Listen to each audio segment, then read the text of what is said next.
안녕하십니까, 강용석입니다. 우리 오늘 고성국 박사님 모시고 진행해 보도록 하겠습니다. 전에 책 내셨을 때 한번 오시고 오늘 두 번째로 저희 스튜디오에 방문해 주셨는데 어떠세요? 저희 여기 오시니까 또 강남에 오시니까 좀 느낌이 다르신가요? 저 오면서 이 서초 사거리죠? 네. 저기서 탄핵 저지 집회를 한번 했으면 좋겠다. 네, 그렇죠. 강남에서도 한번 해야 됩니다.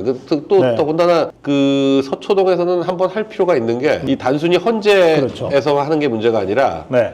이재명 사법 리스크를 일깨우는 효과도 있을 것 같아요. 네. 이재명의 지금 2심이 둘 다 서울고등에서 진행 중인데 네.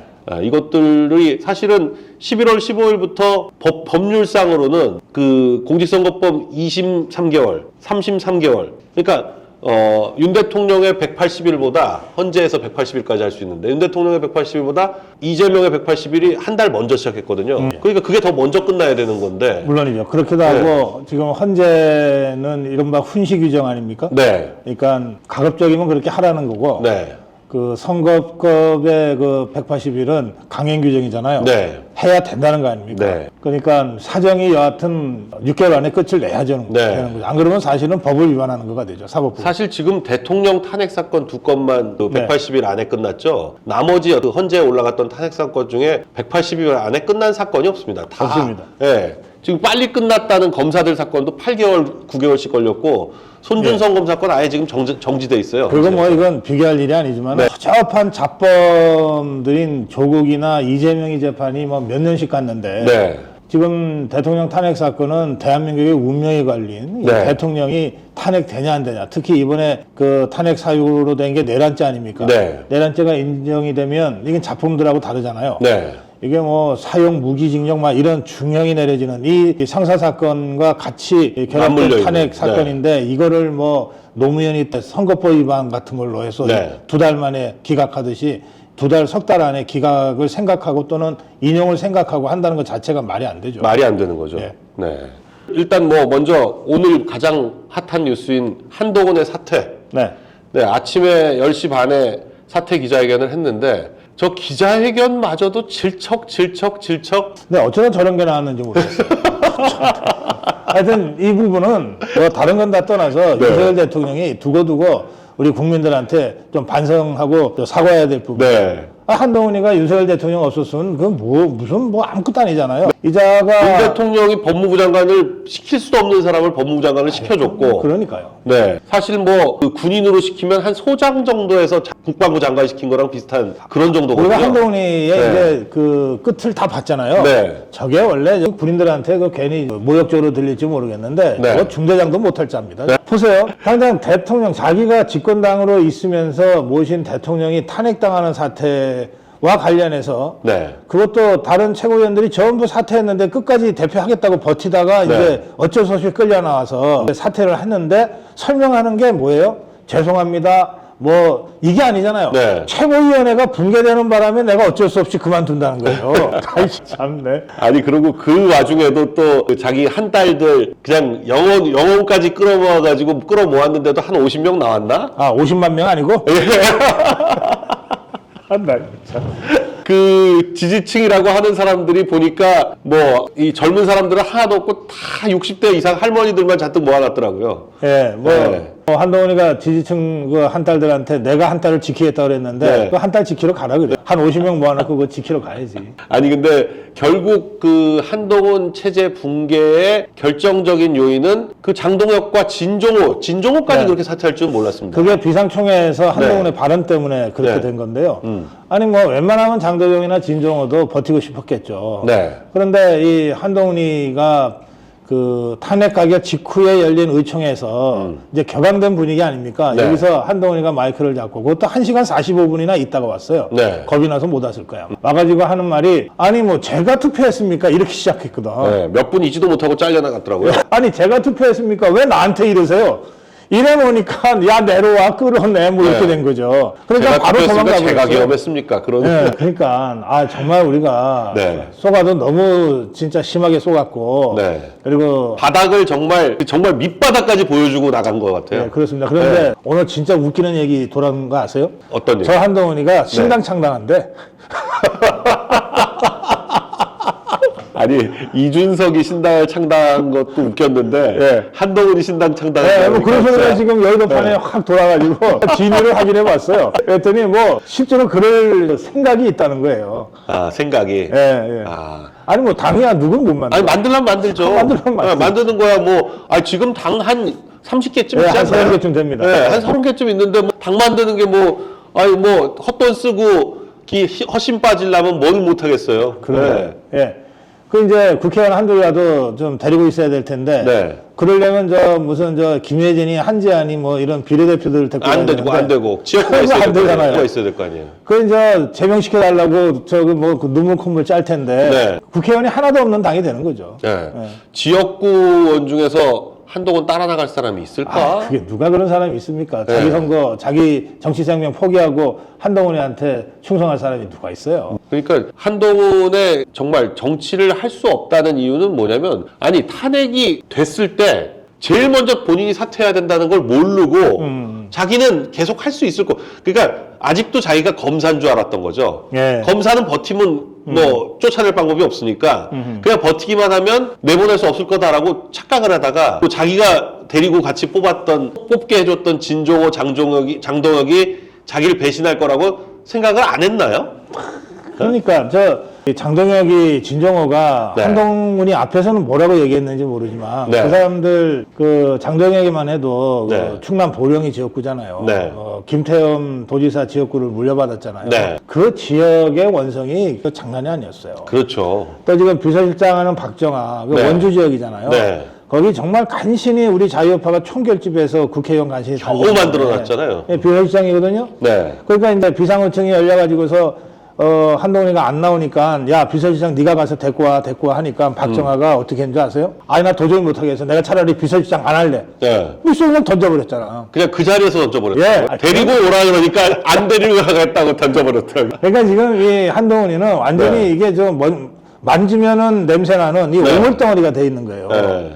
그런 상태에서 당을 만들겠다 저러고 있으니 아니 철부지도 저런 철부지가 있습니까? 아니 고동진도 이 한동훈이 뽑아준 걸로 돼 있는데 네. 고동진조차도 자기 이렇게 탄핵한 거 아니야. 그러니까 네. 안 했다고 의총에서 자기는 반대표 던졌다고 그렇게 얘기를 했더라고요. 아니 제정신 있는 사람들이면 네. 최소한의 상식만 있어도 설사 그 무기명 비밀투표라서 찬성표를 던졌더라도 네. 지금은 안 했다고 할 수밖에 없죠. 안 지가 했다고 살려면. 살려면. 네.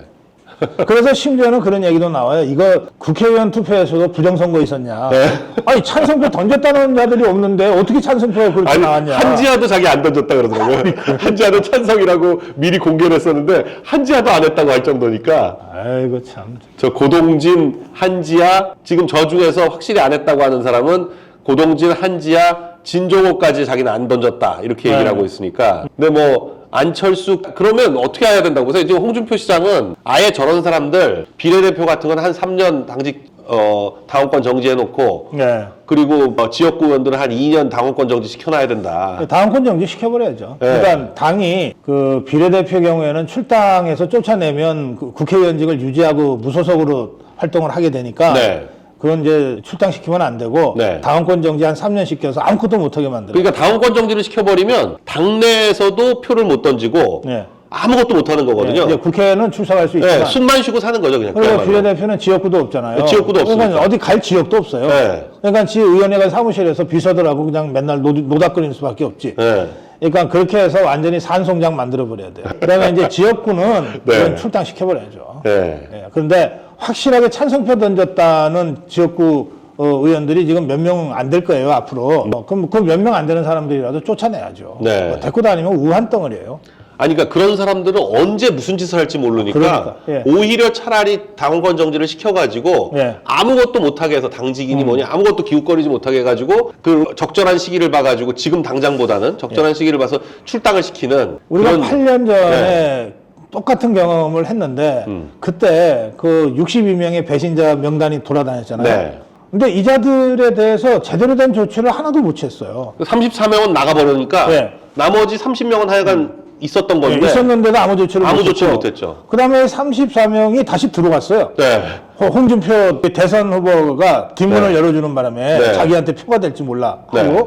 그래서 스물스물 들어와 갖고서 다 장악했잖아요. 네. 다시 원내대표 장악하고 뭐 다 했잖아요. 네. 그때 이 배신자들을 척결하지 못했기 때문에 지금까지 그 배신의 DNA가 내려오는 거거든요. 네. 그러니까 이번에는 좀 정말 이게 고름 놔둔다고 살 됩니까? 네. 이 고름 확실하게 짜내 버려야죠. 그리고 저 때는 뭐 숫자상 좀 애매해서 그랬다고, 뭐 너무 많아서 그랬다고 치더라도, 네. 이번에는 10명 안팎이니까 네. 확실하게 정리를 해가지고 그렇습니다. 아주 탄탄하게 90명이라도 제대로 가는 게 그래서 낫다. 한동훈이가 지금 당 만든다고 하는데 네. 국회의원 하나도 없이 얼마나 쓸쓸하고 외롭겠어요. 네. 이것들 쫓아내서 한동훈이랑 뭐 해보라고 그래야지. 얼마나 하나 한번 보자 그래야죠. 네. 아니, 그리고 또 배현진, 박정훈 이렇게 좋은 지역구 받아가지고 딴 생각하는 사람들 네.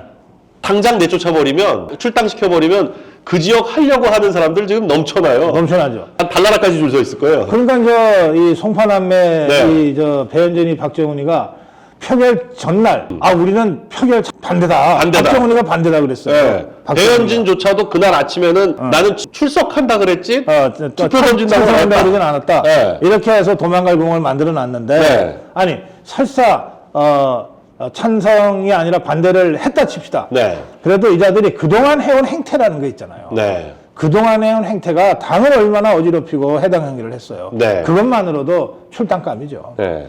그- 그러니까 안철수, 배현진, 박정훈, 고동진 뭐 이런 사람들 얼마나 좋은 박수민, 지역구입니까? 좋은 지역구 받아가지고 김상욱 이런데 딱 출당시켜 버리면 다 출당시키면 돼. 아마 지금 그 지역 노리고 덤벼들 사람들이 한 지역구당 100명은 될 거예요. 8년 전 일인데 네. 그 정병국이라고 있어요. 네. 그 바른정당 가갖고서 당대표까지 했는데 그 육선했죠, 육선. 네, 가평. 가평 양평에 네. 5선인가 뭐 그랬어요. 네. 6선인가 그랬는데 이 사람 이제 바른정당 갔잖아요. 네. 그 지역구에 임명진 비대위원장이 네. 김성교 군수 출신의 김성교를 딱 임명했어요. 네. 그 바람에 정병국이 결국 선거 못 나왔어요. 그 네. 다음 아예 선거에. 못 나왔죠, 그 다음에. 아예 못 나왔어요. 네, 아예 워낙 못 게임이 나왔어요. 안 되니까 네. 그렇게 경쟁력 있는 사람을 그 네. 지역구에 딱 박아버리면 이제 저것들 정치 생명이 끊어지는 거거든. 그렇죠. 아니, 배현진 지역에 배현진 출당하고 다른 사람 하나만 꽂으면 배현진 동네 돌아다니지도 못해요. 강 변호사 갈 데가 별로 없었는데 살겠네. 아니 뭐 여기 저 방송국 있는 여기가 어디야? 강남인가? 강남이구나. 아니 우리가 이 KNL 여기서 방송을 하지만 네. 원래 정치할 사람은 정치판에 다시 들어가야죠. 아니, 고동진 같은 사람은 그 삼성전자에서 그 삼성전자에서 나름 정치가 있었을 텐데, 네. 사내 정치가. 그렇게 바람을 못 잡고 이 한동훈을 붙들고 정치를 할 생각을 한다는 근데 것 자체가. 사실은 얼마 전까지 네. 한동훈이가 대세처럼 보였잖아요.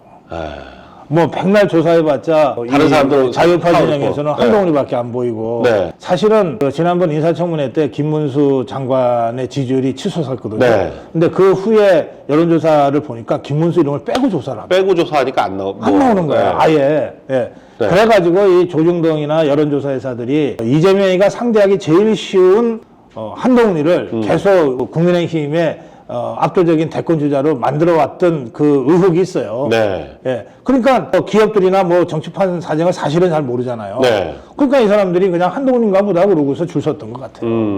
그러니까요. 그 상황을 잘 모르니까 네. 한동훈이 어떻게 됐건 간에 지지율만 보고 그랬는데 그 지지율 지금 매일쯤 조사하면 아마 1~2% 나오지 않을까 싶은데요. 지난번에 그 7% 오차범위 까지 아니라고 나오는데. 그랬죠. 네. 인천에 영이야, 네. 근데 이제 한동훈이 버티려고 했는데 도저히 못 버틴 이유가 최고위원 회의를 해야 뭐 의사결정을 할 수가 있는데 네. 최고위원 회의를 자체를 할 수가 없으면 최고위원 자체가 성립이 안 되죠. 성립이 안 돼서 할 수가 없으면 네. 최고위원회의는 이제 의사결정 기관에서 빠지는 거고 그렇게 되면 이제 비대위를 구성하거나 아니면 의원총회에서 결정하거나 네. 이렇게 되는 건데 우청은 이건 겁이 나서 못 나타나니까 어쩔 수 없이 그러니까 아마 어제부터 신지호가 그냥 사퇴 기자회견 하자 그러니까 또 둘이 또 싸웠다 그러더라고요. 그리고 나서 오늘 아침에 그게 싸움 이유가 네. 지가 비대위원장은 지가 임명하고 가고 싶어서 그랬던 모양이에요. 그러니까 그것도 말도 안 되는 그래가지고 나온 이름이 김무석인 거 아세요? 김무석이요? 김무성. 김무성. 그 김무성 얘기가 한동훈한테서 나오고. 네. 그러니까 당내에서는 그런 얘기를 한 사람이 없다고 한 사람 그러더라고요. 없죠. 네. 그 이제 제가 이렇게 좀 추적을 해보니까 네. 김무성이가 YS 때 민정사정비서관 했거든요. 아, 그러니까 이제 검찰 경찰 담당. 네. 그때 대검 공안부장 했던 게 진저구잖아요. 네. 그러니까 그때부터 이 둘이가 막역한 사이였다는 소문이 있어요. 그러니까 지금 이 한동훈 캠프의 좌장은 진영관, 지금 한동훈 쪽에서 대선 포기하진 않았을 거고, 그러면 자기는 물러나도 김무성을 있으면 김무성이 어떻게든 자기를 다시 끌어올려줄 거다 이렇게 생각을 하는 거죠. 그래서 나온 얘기가 김무성이라는 설이 좀 유력하게 돌아다닙니다. 왜냐면 권성동 의원은 자기는 한 번도 그런 얘기를 한 적이 없다 그러는데 노컷 뉴스나 뭐 이런 데서 쓱 이렇게 김무성 얘기가 나오더라고요. 그러니까요. 당내에서는 아무도 그런 얘기를 한 사람이 없다. 예. 당내에서 오히려 당내 인사로 지금 해야 된다. 그런 정도 얘기만 나오고 있다. 네. 그거 했는데 김무성 얘기가 거론이 됐는데 전혀 오보라고 어제 저녁에 한 홍준표 시장이 오보입니다 이렇게. 그러니까 이제 그런 공작은 있었던 것 같아요. 우리 언론이 아무리 뭐라도 아무 근거 없이 진짜 소설 100% 소설만 쓰지는 못하거든요. 네, 누군가가 뭐라도 한두 마디 듣고서 하는 거고. 네. 그러니까 자가발전이건 뭐건 간에 그런 공작적 시도는 있었던 것 같다. 그런 생각이 들고요. 지금 말씀하신 김에 우리 자유파에 이렇게 사람이 많은 줄은 저는 이번에 처음 알았어요. 네. 비대위원장감이 그렇게 많더라고.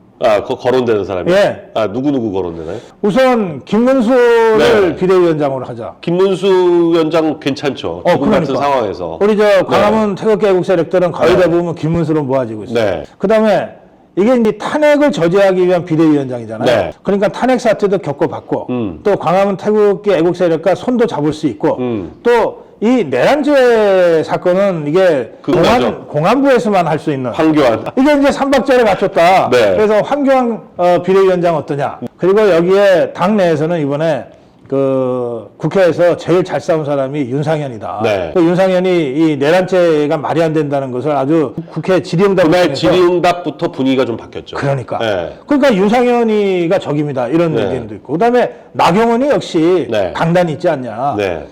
그다음에 또 한 사람이 원희룡도 밖에 있다. 네. 그 5명이나 되더라니까. 근데 이제 그런 얘기는 있죠. 한동훈하고 전당대회에서 경쟁했던 윤상현, 나경원, 원희룡 중에 한 명을 하는 게 약간 이게 어떠냐 뭐 이런 얘기가 있어서 네, 그렇죠. 이제 요 세 사람이 다 동의하는 사람은 권영세다. 그래서 권영세까지 거론이 되더라고요. 권영세는 우선 자기 반성부터 해야 돼요. 네. 한동훈이 비대위원장으로 데리고 들어오는데 결정적인 다리 역할을 했다는 거거든요.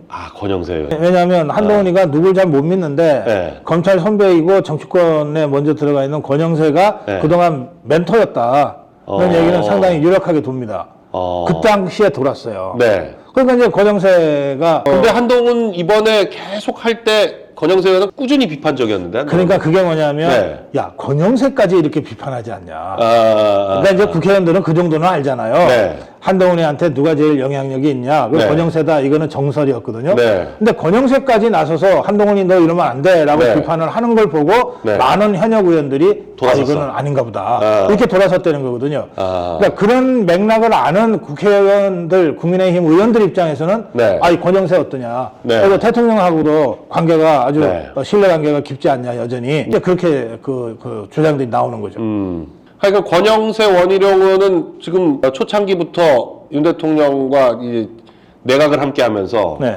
호흡을 상당히 맞춰서 사실 윤 대통령이 뭐 정치권 경험이 짧아가지고 정치인들 중에 깊은 관계를 맺은 사람이 그렇게 많지가 않잖아요. 그렇게 많지 않죠. 네, 권성동 의원이 원내대표인 게 그나마 좀 권성동 의원이 대통령과 어떤 그 모종의 이걸 했다 이렇게 네. 한다고 하면 말이 되죠. 그럼요. 네. 네. 충분히 요새 뭐 텔레그램에서 시그널로 바꿨다는데 시그널을 이렇게 주고받았을 수 있죠, 충분히. 아니 근데 네. 이 상황에서 네. 대통령하고 소통 안 하는 게 그게 이상한 거 아니에요? 당연히 소통을 해야죠. 지금 권성동 의원이 우리가 아직도 여당이다라고 할 수 있는 건 대통령과 소통하고 있기 때문에 여당이라고 하는 거죠. 그래서 지금 뭐 이게 무슨 광풍이 부니까 네. 대통령하고 무슨 전화한 것까지도 이거 내가 뭐 잘못되는 것 아니냐 이렇게 좀 위축돼 있을 수 있어요. 네. 그게 아니지.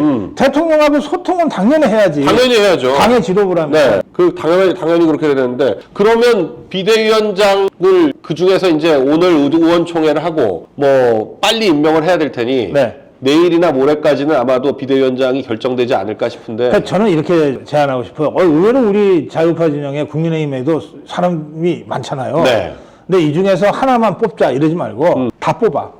다 해서 비대위를 아예 그냥. 어차피 비대위원장이 비대위원을 선임하는 거니까. 네. 지금 거론되는 사람들을 다 모아놓고 네. 그리고 그 중에 아직 거론되지 않은 한두 사람을 더 넣을 수 넣어서. 있거든요. 네. 한 9명쯤 되니까. 네. 그리고 자기들끼리 호선해서 뽑으면 돼. 그것도 방법이죠. 그렇게 비대위원장으로 거론되는 사람들끼리 해가지고 그렇게 해서 드림팀을 만들어야죠. 지금이라도. 네. 사실 지금 이제 문제는 만일에 대선이 치러진다고 할 때 대선을 나가겠다고 하는 사람은 비대위에 넣지 말고 그럴 가능성이 홍준표 오세훈 시장 같은 네. 경우에는 둘 다 지금 대선 후보로 거론되니까 비대위원은 말이 안 되고 어제는 거의 끝난 분위기던데? 아니 왜 쓸데없이 한동훈이 뒤를 쫄랑쫄랑 아니 쫓아다니고 왜 저는 참 오세훈 시장 진짜 약간 발기불능 같은 느낌인 게 아니 왜 막판에 탄핵 찬성 얘기를 왜 한 아니 거예요? 가만히 있으면 중간에 나가지. 그냥 가만히 있으면 되는데 네. 왜 막판에 그걸 탄핵을 해야 된다고 그렇게 그러니까 그렇게 탄핵 해봤자 오세훈이가 네. 탄핵 뒤늦게 해봤자 탄핵 오젠도는 전부 다 한동훈이 한동훈 가보는 거잖아. 거고. 아니, 그러니까 정치라는 게 주도하든 반대하든이지 네. 추종하는 거는 그냥 그야말로 이인자밖에 안 되는 건데. 그래서 천상 시장감이다 이거예요. 네. 시장밖에 못할 사람. 그래서 저는 이번에 대선 주자에서 확실히 탈락했다고 봅니다. 그러니까 그거는 진짜 오세훈 시장은 딱 서울시 가지고 이렇게 쪼물딱 뭐 재건축해주고 무슨 뭐 네. 창의 저는 맨날 디자인. 약간 이런 게 창의 시정 뭐 이런 거 여심 여행 뭐 이런 거 그런 어떤 그냥 그런 단어 만들고 그거 해서 사람들이 좋아하고 와 하고 요런 정도로 끝나는 거야. 그런 거 할 때 보면 오 시장이 네. 행복해하는 것 같더라고요. 되게 좋아해요. 그런 거 진짜 좋아하는 것 같아. 그러니까 그런 거 열심히 해라. 그래야지 괜히 그 험한 대선판에 나와서 그나마 있던 재산 털어먹지 말고. 네. 그러니까요. 그리고 지금 대선이 만일에 빨리 치러지게 되면 서울시장 임기 또 줄여야 되는데 네. 지금 그렇게 되면 서울시 하고 있는 지금 재건축 이게 또 올스톱 되니까 그거나 지금 열심히 하시고 한 번 더 할 수 있는 건가요? 한 번 더 할 수 있죠. 그렇죠. 연 3번, 연 연 3번이지 총 3번이 아니니까. 네, 그렇습니다. 그래서 네. 연 2번째 하고 있으니까 네, 한 번 더 할 수 한 번 있죠. 더 할 수 있으니까 네. 그냥 한 번 더 해서 시장직이나 지키면 사실 오세훈 시장이어야 그나마 이 지금 광풍에서도 이 상황에서도 시장이 될 수 있지 다른 웬만한 후보가 나와가지고는 네. 네, 서울시장 되기 쉽지 그래서 않거든요. 참 이상해요. 네. 대선 주자로는 경쟁력이 없는데 서울시장으로는 경쟁력 갑이야. 서울시장으로 압도적이에요. 압도적. 그러니까. 또 자기한테 맞는 일을 해야지. 이게 다 누구한테나 맞는 옷이 있는 거죠. 그렇죠. 네. 홍준표 시장은 저는 뭐 당연히 출마할 거라고 보고 네. 그걸 염두에 두고 대구 경북 통합을 추진했던 거 아닌가 싶어요. 네. 어차피 자기는 시장 그렇죠. 더 할 게 아니니까. 네, 대구 경북 통합하면 경북시장, 경북도지사나 대구시장 둘 중에 한 사람은 포기해야 되잖아요. 네. 그러니까 아니 내가 포기할게. 후배인 이철우 지사한테 막 대구 경북 단지가 맡아라. 뭐 되게 그런 아마 생각을 하고 그런 생각을 공유하고 있기 때문에 이철우 지사는 완전히 홍 시장의 그 스탠스를 그대로 쫓아가더라고요. 보면. 또 원래 네. 홍준표 사람이었어요. 네. 이철우 지사가. 네. 예, 그러니까 예. 그래서 TK가 이렇게 한 목소리를 내니까 그게 좋긴 그나마, 하더라고요. 예. 그렇죠. 예. 그래서 그 한동훈 전당대회 때도 둘 다 아예 오지 마라 그러고 네. 그런 것도 그렇고 여러 가지가 잘 맞았던 게 아닌가 싶은데 근데 지금 저는 아주 눈꼴신 게 공수처, 검찰, 경찰 이 세 군데가 네. 아주 서로 경쟁적으로 지금 난리가 났거든요. 네. 이거 제가 볼 때는 나중에 가서 만일에 헌재에서 기각된다고 하면 이 세 군데 다 직권남용이죠. 다 직권남용으로 문제될 수 있어요. 왜냐하면 네. 검찰이나 공수처는 직권남용죄를 기반으로 해서 거기서 내란을 조사한다는 건데 아하. 이거 잘못하면 나중에 공소기각됩니다. 이 검경수사권조정법이 법이 되게 엄격하게 돼 있어서 네. 이걸 안 지켰을 경우에 공소기각하도록 돼 있거든요. 아하, 예. 지금 그 천대엽 법원행정처장이 이 내란죄 수사권은 명백하게 경찰에 있다고 경찰에 얘기를 있다. 했어요. 네, 경찰에 있다. 네, 경찰에 있다고 얘기했는데 직권남용죄를 걸어가지고 내란죄를 수사하는 건데 이게 다른 사람한테는 가능할지 몰라도 대통령한테는 안 통하는 얘기거든요. 대통령은 직권남용죄를 수사할 수가 없는데 직권남용죄를 기반으로 내란을 수사한다? 말이 안 되는 거죠. 그럼요. 네. 그런데다가 지금 심지어는 현직 군인을 경찰이 긴급 체포하려고 긴급 체포 영장을 쳤더니 그건 못하는데? 네, 검찰이 법을 바꿔 놔서 못하는데? 아니 군사법원법에 현직 군인은 군검찰이 하지 경찰이 할 수가 없어요. 그렇죠. 예, 사망사건 경우에만 네. 의문사 사망사건 그다음에 성폭력 사건만 경찰이 수사하도록 돼 있고 나머지는 여전히 군 경찰이 하게 돼 있거든. 네. 헌병. 지금 이제 군사경찰이라고 부르지만 군사경찰과 군검찰이 해야 되는데 저거 만일에 긴급 체포를 했다면 불법 체포죠. 그러네요. 네, 불법 체포는 굉장히 큰 죄입니다. 불법 체포는. 그러니까 불법 체포로 저런 거 걸려 들어가면 직권남용에다 불법 체포까지 가면 저거 한 경찰 지금 국가수사본부장은 목숨 걸고 하는 거예요. 제가 볼 때는. 경찰이 검찰한테 크게 네. 큰절하고 인사해야 되겠네. 네. 직권남용죄 막아줬으니까. 직권남용에 불법 체포감금까지 해가지고 저 심각한 죄거든요. 네. 네. 그러니까 직권남용죄는 5년 이하지만 불법 체포감금은 굉장히 형량이 높아서 이거 두 개가 같이 가면 나중에 국가수사본부 지금 네. 우종순가 경찰 국수본. 네, 예. 국수본이 예. 지금 자기 같은 뭐 경찰청장하고 서울지방경찰청장을 구속을 시켜놓으니까 아주 네. 지금 의기양양해가지고 신나서 그러는데 그러다가 나중에 우종수까지 구속돼요. 그럴 네. 수 있죠. 예. 네. 지금 이게 매우 비정상적이죠. 이 검찰과 경찰과 국가수와 그다음에 상설특검과 일반 특검까지 5개의 기구가 대통령을 수사하겠다고 지금 나서고 있고. 네. 그래서 이것들이 국방장관 신병을 누가 먼저 확보하냐 갖고서 경쟁을 하고. 경쟁을 했었죠. 그다음에 누가 그럼 먼저 국방장관 집을 압수수색하냐 갖고 경쟁하고 있고. 네. 신병 확보는 검찰이 선방을 치니까 네. 경찰이 급하게 압수수색은 지구들이 먼저 했다고 그래요. 네. 그럼 말하자면 이른바 증거를 서로 나눠 가지면서 그 사건 소관을 가지고 다투고 있는 상황 아니에요. 네. 그러니까 지금 다시 돌이켜 생각하면 어쨌든 지금의 경찰, 검찰 뭐 이게 다 윤석열 정부의 수사기관들인데 네. 윤석열 정부 지난 2년 7개월 동안에 정말 수사기관들 이거 정말 제대로 기강을 못 잡았다. 못 이런 생각이 거죠. 들어요. 네, 못 네. 잡은 거죠. 그러니까 우리가 이번에 옥석을 많이 가지고 있는데 네. 국민의힘 중에 진짜 쓰레기가 어떤 자들인지 이제 옥석 가지고 있잖아요. 네. 예, 국가기관들의 옥석도 지금 우리가 가만히 앉아 있는데 지구들이 보여줘요. 네. 우리는 쓰레기입니다. 우리는 뭐 오물입니다. 이걸 지구들이 보여줘. 지금. 또 너무 웃긴 거는 경찰이 그래서 약간 지금 쫄았어요. 쫄아서 경찰하고 군검찰하고 공수처 세 군데가 같이 공조본을 만들었고 검찰은 따로 하고 있고 약간 네. 그런데 이 검찰이 그래도 공수처는 법조인들이 좀 모여 있으니까 저 사람들이 좀 알지 않겠나 하고 하는데 공수처도 영장도 그렇고 했다면 다 기각돼. 아하, 예. 네, 그나마 지금 검찰이 하는 거는 기각은 안 되고 있는데 이쪽은 뭐 하다못해 압수수색 영장 같은 것도 기각이 되니까 이게 지금 굉장히 우습게 하고 있는데 지금 공수처도 그렇고 경찰도 그렇고 대통령을 체포한다? 지금 검찰은 그런 얘기까지는 안 해요. 소환만 하지 네, 경찰이 하죠. 체포 얘기는 안 하는데 경찰은 현직 대통령을 긴급 체포한다? 아니 법률 검토는 하고 하는 얘기인지 모르겠는데 압수수색도 못 하는데 어떻게 체포를 해요?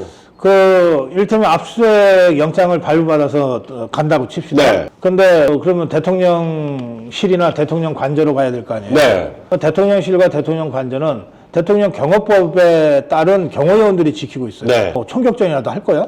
아니면 아니면 압수수색을 그러니까 체포를 하러 가는 사람은 총기를 갖고 가진 않거든요. 아니 뭐 육박전이라도 할 거야. 네. 아니 그러니까 이거는 기본적으로 윤석열 대통령이 수사에 협조하겠다고 하지 않으면 수사가 네. 안 되는 거거든요. 할 수가 없는 거죠. 근데 지금 이런 식으로 여러 개 수사기관이 나서서 경쟁적으로 그리고 지금 뭐 보도도 그렇지만 아무리 내란죄의 우두머리라고 해도 혐의에 불과하잖아요. 네. 혐의자를 마치 진짜 죄를 지은 사람처럼 딱 규정 짓고서 지금 들이대고 있잖아요. 아니 지금 이재명은 1심에서 유죄를 받은 사람조차도 자기는 무죄 추정이라고 그러면서 대선 나가겠다 그러고 있는데 그러니까요. 예? 아니 지금 아직 기소도 안 된 그냥 혐의자에 불과한 네. 사람을 지금 뭐 체포하네 구속하네 뭐 난리를 치고 있는데 그리고 우리 강경석 변호사 잘 아시겠지만 아무리 중재인이라 하더라도 네. 아니 체포를 해서 구금을 하고 구속을 시키려면 요건이 네. 있어야 되잖아요. 네. 요건은 뭐 일단 범죄의 상당성이 소명이 되고 네.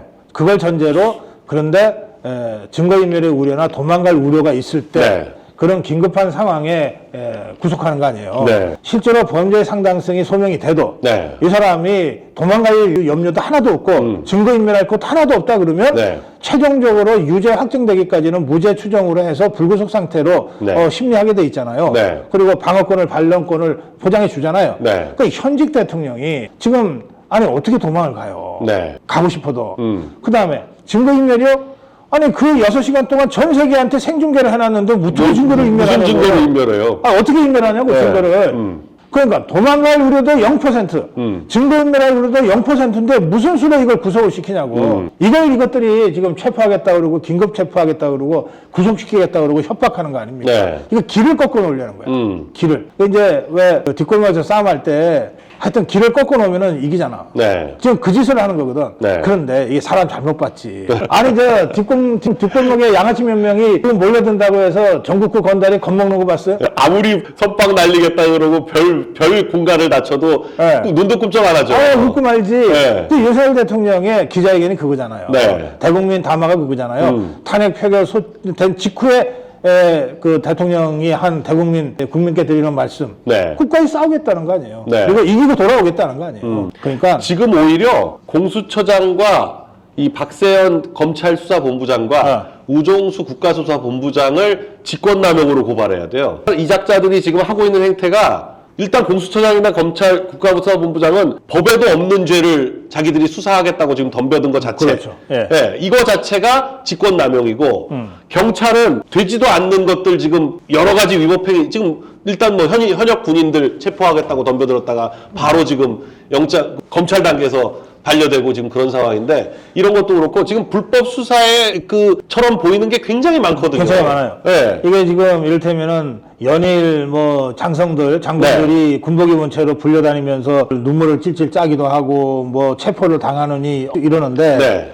자 횡보양보해서 이게 내란죄를 인정한다고 칩시다. 네. 그래도 이 사람들은 현역 군인이기 때문에 비상계엄 발동이 되면 명령에 따라서 움직이지 않을 수가 없어요. 네. 그러면 이 사람들은 어떻게 내란죄로 처벌을 해? 말도 안 되는 거죠. 예? 네. 명령에 따라 움직인 거를 네. 이를테면 윤석열 대통령을 내란죄로 뒤집어 씌워갖고서 뭘 형사 소추를 하거나 뭘 할 네. 수는 있지만 당시 군인들은 그게 뭐 방첩사령관이건 뭐 수방사령관이건 계엄령 발동에 따른 계엄사령관의 명령에 따라서 움직인 거 아니에요. 네. 이걸 어떻게 처벌하냐고. 그럼 앞으로 전쟁 나면은 장군들이 사전에 물어봐야 돼요. 너 내가 명령하면은 출동해서 적과 싸워 줄래? 이러고 맨날 물어보고 그럼 작전을 해야 되냐고. 당장은 윤석열 대통령을 죽이기 위해서 온갖 것을 다 뒤집어 씌우고 누명을 씌우지만 반발짝만 물러서서 생각하면 지금 언론이 저렇게 매도하고 공격하고 수사기관들이 달려들어서 물어뜯고 있는 저 군인들이 전쟁 나면 우리를 지킬 사람들이에요. 네. 그 중에 참 못난 찌질한 군인들도 있지만 그러나 대다수 군인들은 바로 저 사람들한테 우리 생명을 맡겨왔다니까. 그리고 앞으로도 맡겨야 되고. 그런데 저걸 저런 식으로 저렇게 갈기갈기 찢어놓고 매도하고 모욕하고 이거는 정말 대한민국이 어떤 나라고 지금 우리가 어떤 상황에 처해 있는지 네. 지난 75년 동안 단 한시도 북한의 그 공격 위험으로부터 자유로운 때가 없었다고 하는 지금도 없고 이런 이 분단 현실을 생각하면 절대 해서는 안 되는 짓들이에요. 네. 저거야말로 국기문란 행위들이지. 네. 지금 뭐 경찰이 무슨 어쩌고 저쩌고 하고 있는데 경찰이 어쩌고 저쩌고 할 때 잘 생각해서 해야 됩니다. 지금 이 직권남용이 바로 지금 자기들이 하려고 하는 직권남용의 가장 본인들이 하는 게 직권남용이 아닌지를 잘 생각해서 네. 행동을 해야지 지금 뭐 분위기가 휩쓸려 가지고 민주당이 하라 그런다고 해가지고 뭐 했다가 민주당이 나중에 지켜줄 것 같아요? 전혀 신경도 안 쓰죠. 그거 하나 찍어주는 거 보세요. 네. 저 민주당이 이재명이가 한동훈 다 지켜줄 것처럼. 네. 한마디 얘기를 해줍니까? 쓰고 나면 버리는 거예요. 토사구팽은 그야말로 종북주사파들의 상투적인 네. 전략이거든. 그냥 쓰고 버리는 거죠. 쓰고 버리는 거예요. 그 순간만 쓰고 버리는 거예요. 근데 지금 수사기관들이 지금 분위기 좋아가지고 자기들이 뭐 모든 걸 다 쥔 것처럼 생각을 하는데 바로 그러다가 분위기 바뀌면 한 방에 가는 거예요. 그럼 지금 그 수사본부장들이 제일 다 위험하다. 네. 네. 특히나 박세현 서울고검장이 지금 여러 가지 얘기가 많이 떠돌고 있는데 많이 떠들죠. 네, 많이 떠돌고 있습니다. 이게 박세현이 도대체 왜 저러느냐에 대해서 근데 지금 네. 박세현의 행태를 보면 네. 8년 전에 박영수 특검 얘기 자꾸 떠올라요. 네. 그때 무슨 얘기가 떠올랐냐? 박영수가 박지원이의 사주를 받고 박지원이 뭐 박영수 보고 할 거냐 해가지고 했다는 거잖아요. 네, 그래가지고 네. 네가 박근혜만 잡으면 네. 법무장관 시켜. 시켜준다. 그거 믿고 뛰어들었다가 지금 어떻게 됐어요? 50억 때려 맞아가지고 네. 지금 한 10년 이상 구형받은 지금 상태 아니에요? 구형이 지금 몇 년 나왔죠? 구형이 12년인가 그럴 거예요 네. 아마? 이거 최소한 7, 8년 나올 것 같아요. 그러면 네. 저거를 박지원이가 거들떠나 보겠어요? 네. 박지원이 박영수 면회도 한 번 안 가죠. 그거 12년 구형이야. 네. 네. 저렇게 되는 거라니까. 네. 그 구역자들의 말로가. 그래서 지금 박세현은 현대고등학교 이 한동훈의 후배 이런 얘기도 있지만 네. 박세현과 박주민과의 관계에 대해서 굉장히 여러 가지 얘기가 나오고 있거든요. 그래서 박주민과 박세현이 박주민이 박세현과 이재명을 연결해주는 연결고리를 하고 있다. 이게 언제가 이랬냐면 김태정 검찰총장 시절에 온로비 사건 했던 온로비 사건 했던 김태정이 그 검찰총장을 할 때 DJ 비자금 사건이 터졌잖아요. 그거를 김태정이 수사를 안 하겠다고 하고 김태정이 나중에 법무부 장관이 됐거든요. 그때 그 다리를 놨던 게 신건이었어요. 그래서 DJ가 대통령이 되니까 DJ가 땡큐 해가지고 신건은 국정원장 시키고 이 김태정은 법무부 장관 시켰던 거거든요. 그랬다가 결국 온로비로 작살났잖아요. 그렇지, 다 그렇지. 근데 지금 박주민은 이제 이재명 대통령이면 자기가 법무부 장관 할 테니 박세현 검찰총장 시켜라. 이제 이런 얘기들이 벌써 떠돌고 있는데 그때 신건이는 이제 그 도청으로 죽고 김태정이는 온로비로 죽었는데 온로비도 죽었죠. 근데 그때하고 좀 양상이 달라요. 그때는 어쨌든 김대중이가 대통령을 했잖아.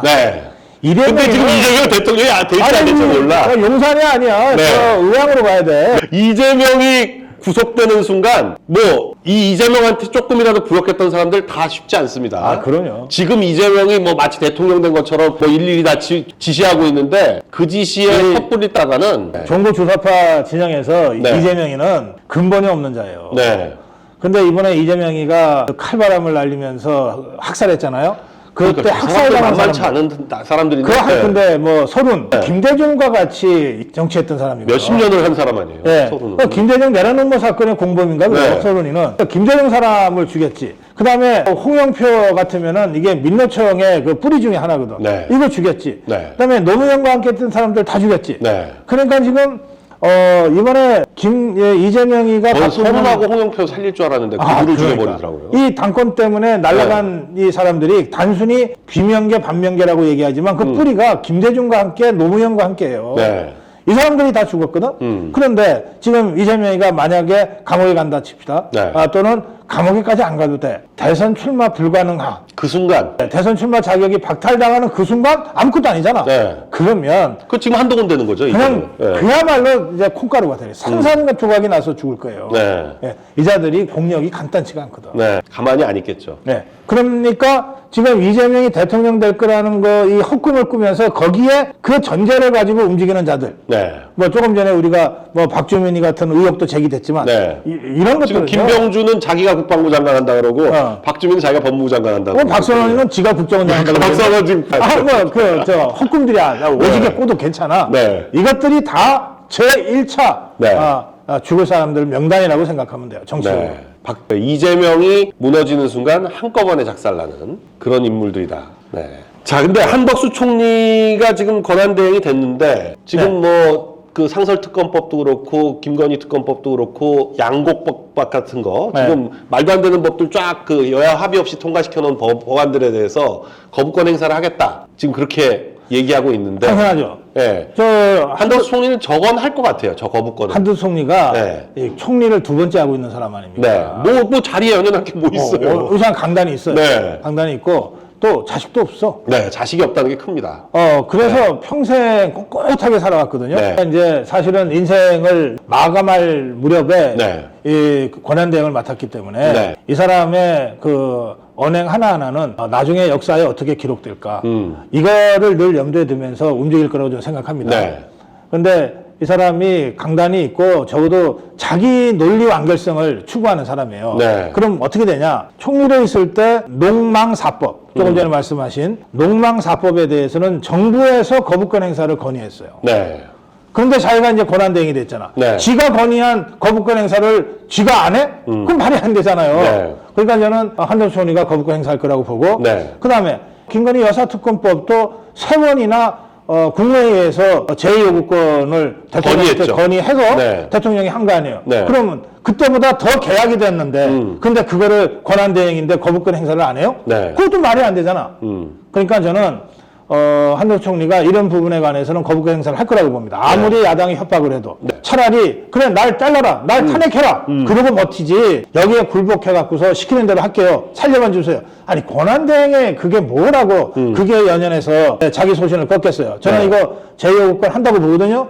그럼 당장 김건희 여사 특검법 하더라도 권한대행이 거부권 행사하면 다시 국회 재표를 할 거 아닙니까? 네. 저 이거 부결된다고 봅니다. 무조건 부결되죠. 왜냐하면 쓰레기들이 다 정리가 됐는데 네. 왜 그게 표결이 되겠어요? 아니, 그 탄핵 때는 뭐 한동훈이니 뭐니 이런 게 있어서 그렇지만 네. 그동안도 이 제2요구권에 대해서는 다 부결해 아니, 왔거든요. 그럼요. 네. 더구나 이제 이번에는 그러니까 더 자기가 떳떳하다고 얘기하려고 그렇죠. 김대지 같은 사람이 더 먼저 나서서 거부권 그래서 내대해서 오히려 지금 네. 우리가 이제 강 변호사랑 저랑 분석하고 있는 대로 이 반전이 시작됐고 역풍이 이미 불기 시작한 거예요. 네. 저것들이 하도 허접하게 정말 황당하게 대통령을 탄핵 밀어붙였기 때문에 역풍이 불기 시작했다는 거예요. 오히려 황교안 대통령 권한대행 때는 그때 황교안 대통령 권한대행이 너무 젊었어요. 본인이 대통령 될 생각을 많이 했어. 자꾸 고민 좀 많았죠. 예, 그러니까 막 스타일리시하게 막 하려고 뭐, 거부권도 조금 하려고 하고 뭐, 하여간 뭐가 있었어요. 그러면서, 명함부터 파고. 네.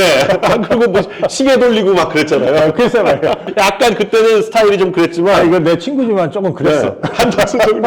아니, 근데 경기고등학교는 왜 이게 권한대행만 내용을 배출하고 도대체. 요즘 한교안 총리가 완전히 사람이 바뀌었어요. 그렇죠. 그동안 한 몇 년 동안 저기 이 풍찬노숙 광야에서 하시면서. 풍찬노숙 네. 진짜 잡초근성이 키워졌어요. 네. 이제는 좀 네. 정치인으로서 좀 다시 태어나셔야 되는데. 경기에서는 저런 사람 다시 나오기 어려워요. 네, 근데 이 거부권은 행사를 하는데 네. 헌법재판소 재판관 지금 3명에 대해서 뭐 청문회 20 며칠 날 하고 그리고 한 29일이나 30일쯤 해가지고 동의 투표를 한 다음에 이제 대통령 권한대행한테 보내면 그 이제 임명을 해야 되는데 임명을 해야 되는데 임명 거부하면 돼요. 임명을 안 하고 버티면 그게 전례가 있어요. 네. 황교안이가 권한대행을 할 때 네. 똑같은 상황이었어요. 그래서 박한철. 임명을 하려고 그랬는데 네. 당시 야당이 반대를 했고. 못하게 했죠. 네. 박한철. 그렇죠. 네. 예, 당시에 박한철 헌재소장 대신에 네. 누군가를 했으면 탄핵 재판의 기류가 좀 바뀔 수가 있었어요. 네. 근데 어쨌든 그걸 못하게 하고 황교안이 적극적 행정행위는 그럼 안 하겠다 네. 해서 안 했단 말이에요. 네. 그러니까 한덕수 총리도 그 전례를 따르면 돼요. 네, 안 하겠다 그러면 안 안 하는 하겠다. 거죠. 네. 안 하겠다 그러면 돼요. 적극적 행정행위는 대통령 정식으로 뽑힌 다음에 하는 게 맞다. 하자. 네. 나는 권한대행일 뿐이다. 그리고 전례가 있다. 그럼 안 하면 그만이라니까. 그때 추미애 박범계가 저 난리를 쳐가지고 네. 그래서 못했던 거예요. 네. 추미애는 또 난리를 쳤습니다. 지금하고 똑같아요. 지금도 이영진 헌법재판소장의 후임자가 임명돼야 되는 건데 이영진 헌법재판소장하고 2명의 헌법재판관 3명이 지금 나간 건데 예. 거기에 대해서 후임자를 임명하느냐 마느냐인데 못한다. 예. 헌법재판관을 임명할 수 있으면 헌법재판소장도 임명해야 되는데 못한다. 너네가 하지 말라 그래서 내가 네. 못한다. 저걸 어떻게 바꾸겠냐. 추미애 박범계부터 지금 그러면 저 다수설에 뭐 모든 거라고 하더니만 이제 와서 또 말을 바꿔? 그렇지. 네. 근데 이제 다만 4월이 되면 지금의 문영배하고 뭐 또 하나 좌파 네, 이미선. 네. 출신 문재인이 임명했다. 이게 임기가 끝나요. 그건 네. 대통령 추천 목식이다. 네. 그러니까 권한대행 추천 목식이면 그건 추천해야 돼. 그건 임명해. 네. 그건 권한대행이 추천 몫이니까. 네. 그렇게 해서 소극적인 행정을 해주면 돼요. 네.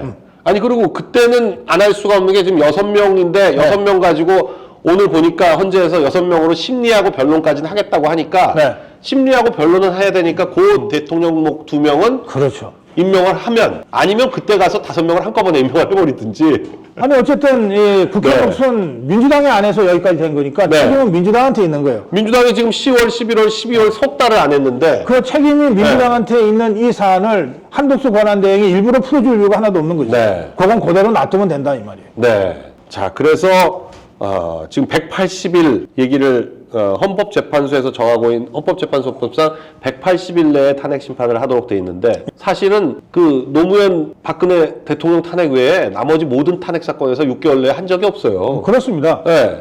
그러니까 저게 그냥 전형적인 훈시 규정입니다. 전형적인. 그리고 아까도 말씀드렸지만 이거는 훈시 규정에 불과하기 때문에 네. 그리고 사안 자체가 매우 그 위중하고 복잡하잖아요. 네. 지금 저 내란죄로 지금 수사기관에서 수사하겠다고 얘기하고 있는 사람들이 무려 수십 명이잖아요. 네. 그럼 이 사람들이 진짜로 죄를 범했는지 안 범했는지를 다 봐야 될 거고 네. 더구나 윤석열 대통령이 그 내란죄의 우두머리라며 네. 그러면 이 모든 사람들의 내란죄 혐의가 사실관계로 확인이 되고 난 다음에 최종적으로 윤석열 대통령한테 사법적 책임을 물어야 될 거 아니에요. 네. 이것을 다 한 다음에 탄핵을 할 만하냐 아니냐를 판단해야 될 거 아니에요. 네. 그러니까 180에 쫓겨서 할 수가 졸속으로 하면 역사에 정말 치욕이 되는 거예요. 네. 그래서 이 경우에 지금 헌법재판소는 특히 저 종북주사파들이 신속 하는데 네. 신속은 니그들 재판의 신속이고 이재명이 신속하게 재판해야지. 이재명 재판은 몇 년을 끌고 있는데 그리고 이 사안의 경우에는 사안이 워낙 중차대하기 때문에 신속보다 중요한 것은 공정과 정확이다. 공정과 정확으로 해야 된다. 네. 그리고 이미 윤석열 대통령은 직무를 정지당한 상태다. 어디 안 네. 간다. 이재명에는 끊임없이 움직이잖아요. 네. 그러니까 신속하게 해야지 유무죄를. 그러나 윤석열 대통령은 아무것도 할 수 없는 상태예요 지금. 네. 그런 상태에서 신속이 무슨 의미가 있냐. 정확하고 공정하게 해야지. 네. 지금 위증교사 사건도 2심 재판부가 배정이 됐습니다. 이재명에 네. 대해서. 네. 이 공직선거법은 이미 재판부 배정돼서 본격적으로 시작을 했는데 또 뭐 판결 소송 기록 접수 통지서를 안 받고 변호인들 선임을 안 하고 아니 저것들은 왜 이렇게 꼼수를 이렇게 뻔뻔하겠어. 아니 그러니까 이재명은 그 꼼수를 쓰면서 오늘 아침에는 헌법재판소는 제대로 빨리 신속하게 해야 된다고 또 그런 소리를 하고 있고 네 이런 말도 안 되는 상황인데 어찌됐거나 조국은 오늘 들어갔습니다. 수감이 돼서 조국과 한동훈을 이제는 당분간 안 봐도 된다. 네. 최소한 뭐 6개월 그러니까 조국은 뭐 앞으로 아무리 못해도 1년은 안 봐도 되고 한동훈도 제가 볼 때 컴백할 가능성은 없어 보이니까 이제 대한민국 정치사에서 가장 빠르게 떠올랐다가 가장 빠르게 져버리는 아주 인상적인 인물이 될 것 같아요. 저것도 지힘으로 떠올랐으면 좀 버텼을 거야. 그렇죠. 아니 대통령이 이렇게 올려줘서 떠오른 건데 네. 그걸 지 주제를 김기현을 모르고. 눌러 앉히고 갖다 꽂아줬는데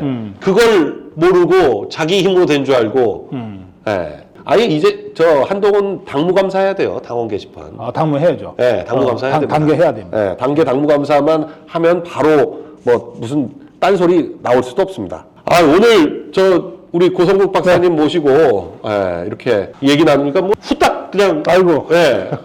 너무 빨리 시간이 흘러버렸습니다. 제가 그 당분간 이제 수요일에 지금 또 KBS 라디오를 예. 또 안 하게 되셔서 아침 네, 방송을 잘렸습니다. 재개하셔서 30번째 잘렸습니다. 그래서 저희가 한 번도 자유로 그만둔 적은 없는데 자유로 그만둔 적 없습니다.